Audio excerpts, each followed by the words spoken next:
You'll remember the 2023 Critérium du Dauphiné. The Danish rider Jonas Vingegaard dominated the stage race before going on to win the 2023 Tour de France for a second time. Well, today, here in the southeast of France, the 2024 edition rolled off, and this stage race means everything to the GC stars, especially Remco Evenepoel and Primož Roglič, who are here racing after a break due to the crash in the Tour of the Basque Country. But today, here in Saint-Pourçain-sur-Sioule, it wasn't about the GC riders, it was about the sprinters. And after 172 kilometers, another Dane, Mads Pedersen from Lidl Trek, won the sprint. Starting and ending here, right in this little French village, and right over there was the sprint. But let's talk about how it developed.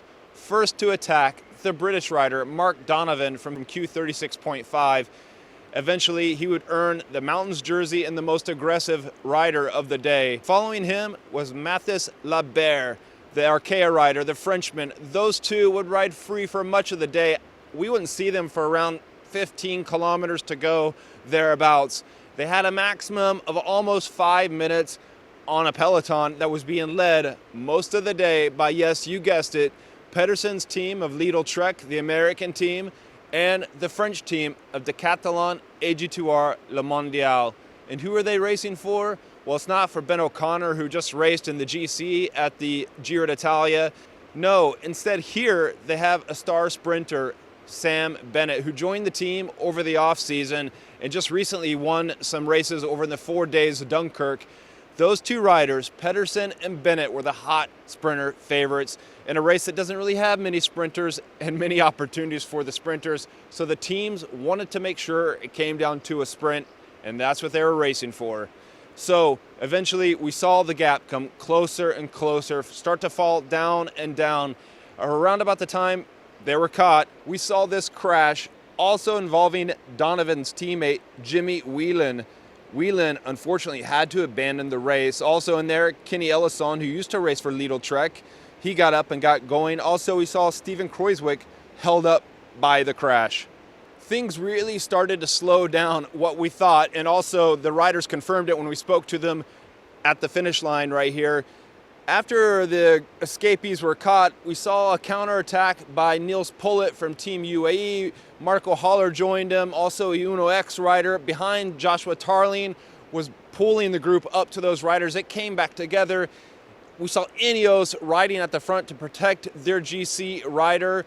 And we saw UAE Team Emirates at the front protecting theirs after Pullet's attack. Also, we saw Uno X up front working for Magnus Cort for the eventual sprint. Now, the big sprint teams, they had men in place to ensure their riders will get a shot for victory.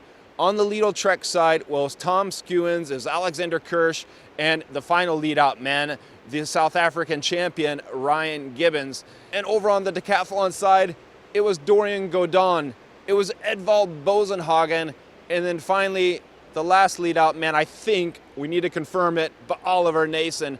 Those men were working to set up Sam Bennett, and everything came into town quite quick. The riders estimated they were going 60, 70 kilometers an hour.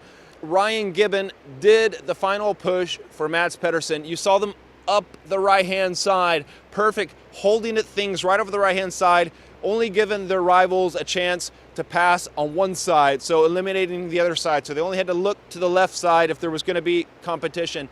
And Sam Bennett was locked right on the wheel of Mads Pedersen. His team had put him there in place. He was set to go, ready to rock. In the last moments, after Gibbons' work was done, Pedersen was starting to rev up, and it was Bennett who made that charge, forced there on the left, started charging ahead, but didn't have the pace to pass Pedersen right at the finish line. Pedersen throwing his arms up in the air, celebrating. Gibbons too. I spoke with Sean Quinn, the EF Education rider in the National Championship jersey. They were working to set up Owen Dahl for the sprint, who finished up there in the top 10, I believe. But it was Ryan Gibbons who was most impressive, the way he discussed how the sprint played out and the gearing they used. He explained they had a 56, that single chain ring up front, and in the back, a 10-tooth sprocket from SRAM to get him there, to get the right ratio, a powerful ratio. And in fact, Fred Wright from Team Bahrain Victoria said he hoped his mother wasn't watching, because she would be fearing for their lives out there today. Spoke with Hugo Page, who finished third on the day. In the classification, the top three, it was Pedersen over Bennett, Hugo Page in third place. Hugo from Team Intermarché Wanty explained he had a 56 as well, but he had an 11-tooth sprocket there from Shimano. They're running the Shimano group set. Also of note, for you tech aficionados, well, Trek is rolling on a new bike here today. It's still top secret, but we got some images of it, and that and the gearing and of course the legs propelled Mads Pedersen to sprint victory here in stage one, and of course along with it, that iconic yellow jersey, the Maillot Jaune, that you'll see later at the Tour de France, that's also worn here at the Critérium du Dauphiné. And just to wrap up, behind those top three riders, well, it was Clement Vetturini, fourth place, Owen Dahl, fifth, Michele Gazzoli in sixth, Ivan Garcia Cortina in seventh, Fred Wright, we mentioned him, in eighth from Bahrain Victorious, and further on we had Magnus Cort there in 10th place from Uno X. Tomorrow we have the first of several summit finishes. I'm counting 5 in this year's edition. Tomorrow is a light summit finish up to the Col de la Loge, and it's a Cat 2, Cat 3 climb, and then it plateaus and a little flat top at the top. I think Mads Pedersen probably won't have a shot. He says he thinks it's too hard for him as well. Also, he's here working for their GC man, Theo Gegenhardt.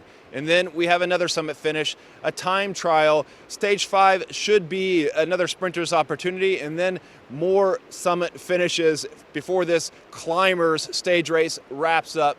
Today, here in Saint-Pourçain-sur-Sioule, it was all about the sprinters, and it was all about that Sam Bennett versus Mads Pedersen. Mads Pedersen comes out on top, day one of the Critérium du Dauphiné 2024.